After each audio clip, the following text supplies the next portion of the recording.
Bonjour et bienvenue pour ce nouveau numéro de Bourse Focus, le magazine dédié à l'offre de produits et services de Boursorama. Et j'ai le plaisir d'accueillir aujourd'hui sur le plateau Axel Pierron, directeur de la relation client chez Morningstar Sustainalytics. Bonjour Axel. Bonjour Laurent. Alors, on se retrouve pour une vidéo dédiée, c'est une des vidéos de la série de 4 à la notation extra-financière sur le portail Boursorama. On a passé en détail les notes et on voulait s'arrêter aujourd'hui sur quelque chose d'assez fondamental et surtout au regard de l'actualité récente, Axel, les risques de controverse et les implications positives et négatives de l'entreprise sur l'environnement, la société, les institutions. On va rentrer, j'ai envie de dire, tout de suite dans le vif du sujet avec les risques de controverse.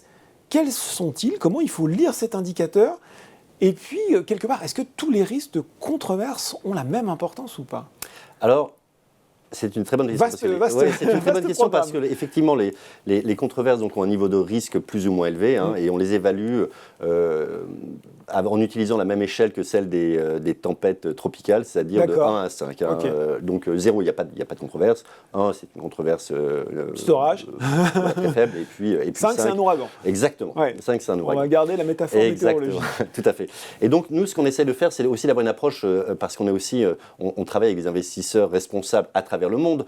Donc on a une approche, je dirais, qui essaye d'enlever le biais naturel qui va exister de proximité par rapport à une controverse. On risque de réagir plus fortement avec une controverse quand elle est à côté de chez vous que quand elle est à l'autre bout du monde. Donc nous, on essaie vraiment d'avoir cette approche agnostique sur la controverse. Et puis on va effectivement les évaluer en fonction de l'impact. Je comprends bien, Axel, une controverse est grave, quelle que soit la zone géographique dans laquelle elle se passe. Tout à fait, exactement. Ouais. Et en fait, pour nous, ce qui est important, c'est de regarder typiquement l'impact que va avoir cette controverse sur notamment la valeur de l'entreprise. Alors, il y a quand même effectivement des éléments qui sont assez intéressants dans même l'impact de ces controverses. Aujourd'hui, on se rend compte que les entreprises qui ont ce qu'on appelle un green premium, c'est-à-dire qui sont vues comme mieux-disantes, comme plutôt avancées, comme plutôt engagées dans une démarche environnementale, etc., vont être fortement impactées par une controverse, beaucoup plus fortement impactées par une controverse que les entreprises dites marron, dont on n'attend pas grand-chose. Et on le voit bien, c'est-à-dire que les entreprises qui aujourd'hui à la fois vont faire les grands titres des journaux, notamment un certain nombre de pétrolières, sur leur comportement, sont finalement assez peu impactées par ces controverses-là, parce qu'on n'en attend pas grand-chose. Alors que vous allez avoir des entreprises qui finalement vont avoir des controverses peut-être plus faibles, mais dont l'impact va être beaucoup plus important sur la valeur du cours. C'est une vraie mauvaise surprise. Exactement, parce que c'est une mauvaise surprise, parce qu'on attend de cette entreprise qu'elle soit en fait un leader dans son secteur sur l'ESG, et en fait c'est une déception. Et donc cette correction qui va se faire sur le cours est liée finalement à encore une fois, à ce premium cette vert. Perception voilà, et puis ce premium vert dans la valeur qui existait de ce cours. C'est-à-dire que, et vous le voyez assez rapidement, c'est-à-dire que pour les entreprises où on voit une très forte implication des investisseurs responsables, on sait très bien que les controverses, si elles apparaissent, vont avoir un impact beaucoup plus fort sur le cours de bourse de ces entreprises. Ah, on parle controverse, quelques exemples concrets de controverses. Qu'est-ce qu'on va regarder? Qu'est-ce que vous allez étudier, rechercher? Alors, il va y avoir plusieurs types de controverses. Par exemple, il va y avoir des controverses qui vont être liées au respect des droits de l'homme et des droits humains. Typiquement, une entreprise qui va, pour mettre en place un centre opérationnel, déplacer des populations locales de manière arbitraire, parfois avec le soutien du gouvernement local. Des autorités publiques. Voilà, typiquement avoir une controverse. Alors ce qui est aussi intéressant, c'est que parfois on va avoir des controverses qui sont liées à des projets environnementaux. Typiquement, on crée une ferme de panneaux solaires. Dans un lieu. On se dit super. On se dit voilà, d'un point de vue environnemental, c'est super, sauf qu'on a déplacé les populations locales sans ni les indemniser, ni leur demander d'ailleurs si elles étaient prêtes à partir. Et puis parfois, en plus, ça va être dans des zones disputées. Donc ça peut être un type de controverse. Un autre type de controverse qui revient beaucoup dans l'industrie pharmaceutique, c'est les problématiques liées à la corruption et au pot de vin. Et donc ça, c'est aussi quelque chose qui revient de manière récurrente. Alors, ce qui est important aussi de comprendre dans les controverses, c'est qu'il y a à la fois le niveau de sévérité de la controverse, mais ce qui est aussi important, c'est la récurrence. Typiquement, dans les entreprises pharmaceutiques, on voit que les entreprises vont avoir des programmes et des politiques en place très ambitieux, très détaillé pour empêcher la corruption et les pots de vin. Et puis en fait, les controverses viennent nous montrer que chaque année, ça se reproduit. Ça se reproduit à travers le monde, à un endroit différent. Alors une fois, ça va être en Corée, une fois, c'est en Amérique latine, etc. Mais du coup, ça nous donne deux informations. D'une, que ces programmes et politiques en fait ne sont pas réellement mis en place de manière opérationnelle, qui ne fonctionnent pas, ne sont pas traduits opérationnellement. Et cette récurrence-là nous montre qu'il y a vraiment un schéma qui se répète. Et donc ça va venir aussi pour nous abaisser la note augmenter la note de risque, la note de risque ESG de l'entreprise en abaissant la note de management de ces risques-là, en disant voilà, en fait, l'entreprise, parce qu'elle a des controverses de manière récurrente, et parfois ne gère pas bien cette problématique. Et donc vous avez à la fois un effet de dilution parce que la controverse est élevée, ou un effet de dilution parce que vous avez une multitude de controverses qui vont venir diluer le score de management de l'entreprise sur ces problématiques. Bon, et pour vous qui vous demandez ce que c'est que le score de management, on a tout expliqué dans une vidéo précédente. Quelque chose qui va intéresser aussi les investisseurs, à quelle vitesse les controverses qui se produisent sont intégrées. On peut en voir l'impact dans la notation ESG de l'entreprise. Alors, suivant la sévérité de la controverse, on va prendre plus ou moins de temps pour l'intégrer dans notre évaluation, notamment pour permettre aussi à l'entreprise de répondre aux questions qu'on peut avoir sur la manière dont elle gère cette problématique, sur la manière dont elle met en place des programmes et des processus pour éviter que ces controverses se répètent. Donc en fonction de la réponse, on va arriver à notre note de controverse. Et donc je dirais qu'elle va se faire entre 3 et 15 jours. D'accord, donc c'est quand même relativement rapide, 3 et 15 jours. On va continuer plutôt sur les implications négatives et positives. On va continuer un peu dans le négatif avec les implications négatives. Là aussi, je vais avoir besoin d'exemples pour comprendre ce que c'est. Qui détermine ces implications négatives? Est-ce qu'il n'y a pas aussi, une part de subjectivité sur ce qu'on peut appeler une implication négative? Elle peut ne pas être négative pour tout le monde. Je pense notamment, en tant qu'animateur du journal du Biotech, je sais que dans les implications négatives, on retrouve travail sur les embryons ou les cellules souches.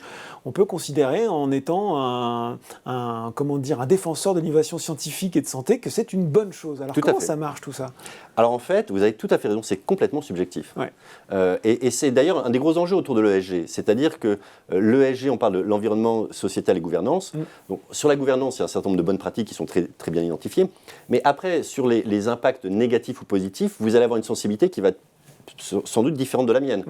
Et donc il y a certaines choses que moi je vais pouvoir accepter, que vous n'accepterez pas. Je vous donne un exemple. Typiquement, vous pouvez considérer que tout investissement dans les énergies fossiles est problématique. Et pour vous, c'est un impact négatif. Et vous ne voulez pas avoir d'investissement dans les énergies fossiles. Moi, je peux avoir une vision différente et considérer que les énergies fossiles ne me posent pas de problème tant que ce ne sont pas dans des zones à risque, typiquement forage en Arctique ou des activités controversées comme les sables bitumineux, etc. Donc ma sensibilité va peut-être être moindre que la vôtre, elle va être à un autre degré. Ou typiquement, on va avoir les tests sur les cellules embryonnaires, peut-être que vous avez une perception de l'avancée scientifique, vous considérez que ça n'est pas problématique, je peux considérer que c'est problématique. Et c'est pour ça que nous, chez Sustainalytics, nous ne définissons pas si c'est bien ou pas bien, nous donnons les informations, nous flaguons, nous mettons en valeur Merci, Axel. les revenus qui peuvent être liés à ces activités, et donc ce qui va être disponible sur le portail Boursorama pour permettre à l'investisseur, en fonction de ses valeurs propres, de faire sa sélection. D'accord, donc effectivement, c'est la propre subjectivité de l'investisseur qui, là, va être à regarder. On peut citer quelques-unes de ces implications, outre celles qu'on a déjà évoquées. Oui, alors typiquement aujourd'hui, et c'est un vrai sujet d'actualité, notamment avec la guerre en Ukraine, nous, on va également mettre en valeur, identifier les implications dans l'armement et dans les armes controversées. Et donc vous avez aujourd'hui un certain nombre d'investisseurs qui considèrent que, au vu de la guerre en Ukraine, en fait, pour être responsable, il faut participer peut-être au financement aussi de l'armement pour éviter que le modèle démocratique français soit en péril. Et donc, nous, on va le mettre en valeur. L'investisseur peut décider ou non d'investir dans une entreprise qui est dans les armes, qui est impliquée dans l'armement. Mais là encore, on peut dire, moi, l'armement, ça ne me pose aucun problème, mais je ne veux pas être dans les armes controversées. C'est-à-dire toute implication dans les armes qui sont interdites par les traités internationaux. Exactement, je ne veux pas en faire partie. Donc ça permet vraiment de mettre, si vous voulez, la jauge ou le curseur vraiment là où vos valeurs sont le mieux reflétées. Bon, et vous le disiez, Axel, ces implications, elles sont liées à au pourcentage de chiffre d'affaires généré par cette activité. Exactement, c'est ça. C'est là aussi parce que le curseur peut être différent. Vous pouvez considérer que l'armement ne pose pas de problème tant que ce n'est pas plus de 10% des revenus, ou 5 ou 15. Donc là aussi, vous pouvez mettre le curseur là où il vous paraît pertinent. On peut prendre par exemple un exemple sur le tabac, qui est aussi une activité qui est reconnue comme on sera tous relativement d'accord, je pense. Oui, et là, vous allez avoir par exemple des sociétés type les pétrolières qui souvent, parce qu'elles ont des stations-service qui vendent du tabac, vont être identifiés. Donc là aussi, vous pouvez considérer, mais ça représente une part très faible de leur chiffre d'affaires. Hein. Donc là, vous pouvez considérer qu'en fait, la part du chiffre d'affaires que ça représente est tellement faible, et ça n'est pas central sur le modèle d'affaires de l'entreprise, et du coup, vous allez considérer qu'en fait, là, vous l'acceptez. Quelqu'un sera peut-être plus exigeant ou aura un critère plus exigeant que le vôtre. Bon, on a parlé controverse, vente d'armes, implications négatives. On avait envie de finir quand même par les implications positives. Oui. Elles sont au nombre de 12, je crois. Là aussi, à partir de quand un petit peu en parallèle avec ce que vous venez de dire, on considère que, déjà, vous allez nous donner quelques exemples de ces implications positives, et à partir de quand on considère que la société est suffisamment investie dans ces domaines pour qu'il y ait une implication positive.